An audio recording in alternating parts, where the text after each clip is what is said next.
by AR Music।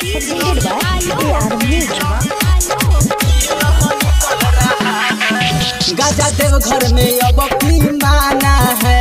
अरे सब free है, कांवरिया को यही बताना है। बाबा का बुटीनू है। गाजा देव घर में अब की माना है।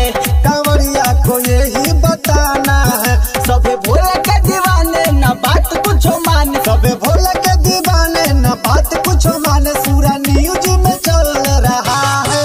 अरे बम क्या चल रहा है, जरा हमको भी बताओ न रे। और देखिए नु प्रशासन को क्या कर रहा है। सावन में है ट्रैकिंग चल रहा है। झोला से चिलम निकल रहा है। सावन में चेकिंग चल रहा है। झोला से चिलम निकल रहा है।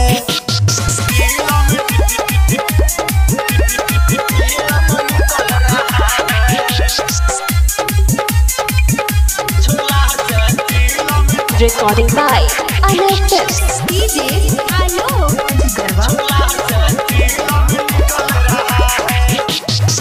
ना चलेला आगे बढ़ेला इहे शिवजी के चेला है।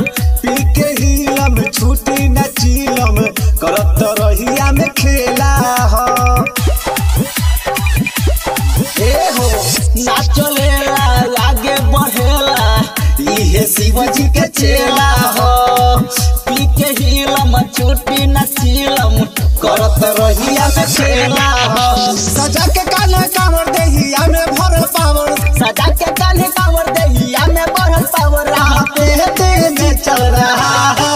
ए बम बोलते चलो न जी।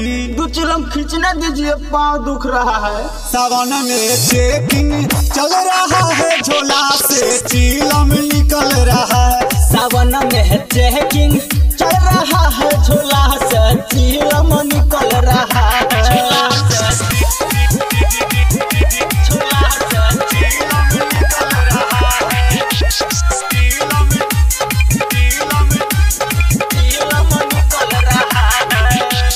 DJ Alok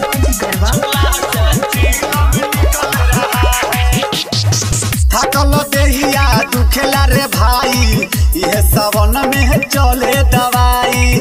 हाथ महलो चिलम धहलो अनिश्याम तू मारो सलाई। थकल देहिया दुखेला रे भाई। यह सावन में है चले दवाई। हाथ महलो चिलम धहलो अनिल अनल श्याम मारो सलाई। आरती के गाना पर होके दीवाना। नितेश लाल के गाना पर होके दीवाना। कांवरिया मचल रहा है। ए बम प्रशासन लोग क्या कर रहे हैं जी। गाजा का चेकिंग चल रहा है। सावन में है चेकिंग चल रहा है। चिलम से धुआं निकल रहा है। सावन में चेकिंग चल रहा है। झोला से चिलम निकल रहा है। सावन में है चेकिंग चल रहा है। चिलम से धुआं निकल रहा है। सावन में चेकिंग चल रहा है। झोला से चिलम निकल रहा है। Recording by Anil Films Mahua, Vaishali।